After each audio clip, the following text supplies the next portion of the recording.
Good morning YouTube, it is Alex Eldridge here, aka Oceanland, and it is time to make some synthwave.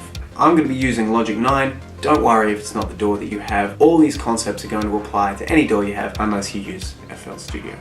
Then there is no hope. If we're going to make a synthy 80s beat, I'm going to have to slip into something a little more comfortable. Whoa, I did not expect that to happen. Are these basketball shoes? Okay, we're really going to make something that sounds like it's from the 80s. We're going to have to start with the most 80s thing we can. And that's the big old drums. Now the first key to making a good beat, as any decent producer will tell you, is sample selection. You ever heard the term, you can't polish a turd? Well, you can't really polish a shitty sample. So get some good samples. This is what we've got. We've got our nice fat kick drum. Now I'm actually going to add a little bit of low end pitch to that. So you're just getting a bit more of that boom sound now. We've got our snare. I'm actually going to move that to a different channel because I want sort of more control over it. And we've also got this clap here.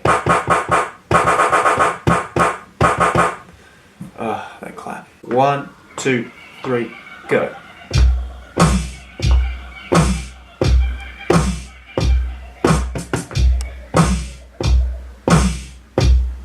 Okay, not bad. Now, of course, because I'm a producer, I'm going to correct all that so it sounds perfect.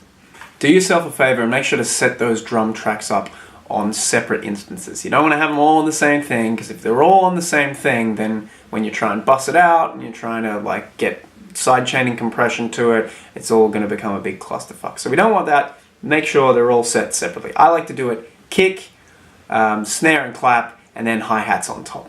See what works for you. And for God's sake, if you haven't learned how to bust your reverbs yet, go and look up a tutorial to do that right now. It'll save your CPU 3 years. If you're just putting an instance of each reverb on your track, it's going to just chew through your CPU so quickly and your computer's going to burn up and you're going to be left crying while it's in a smoldering wreck. Now, we add the hi-hats. Note the reverb sound on the clap and snare. It's called a gate. You should be familiar with it. It is, in my opinion, the true heart of the 80s. And the 80s cannot be expressed without a gate on everything. Okay, now it's time for the fun part. I'm going to make those big old 80s ass arpeggios. You know, those sounds like you're like driving through a police chase at sunset on Miami Boulevard or something. And you got sunglasses on. That's the sort of vibe we're going for.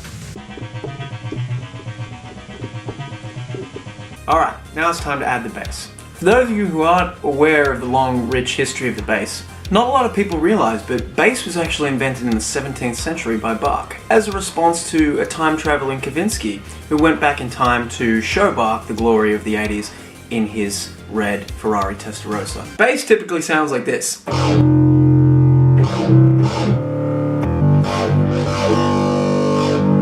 But we're going to dial it back a little bit for this one.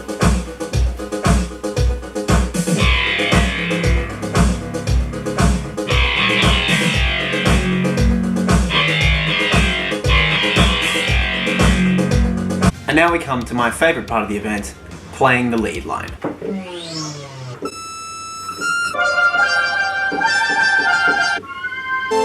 Ring modulation.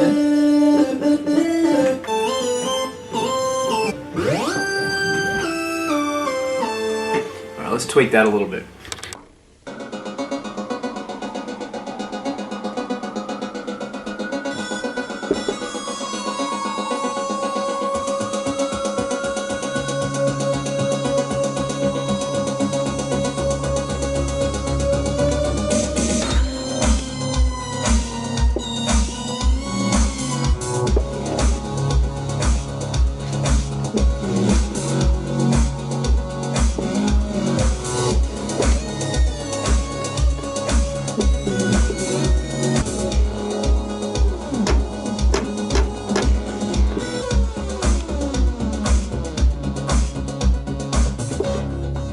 Okay, so as you can probably see, it has gotten significantly later and darker. I'm sorry about all the light changing and stuff, it's just the video took a while. Track is here, it's done, I'm gonna play it next, but I figured, what is an 80s soundtrack without an 80s montage? So without further ado, here is the track played next to a sequence of movies you probably know and love from the 80s.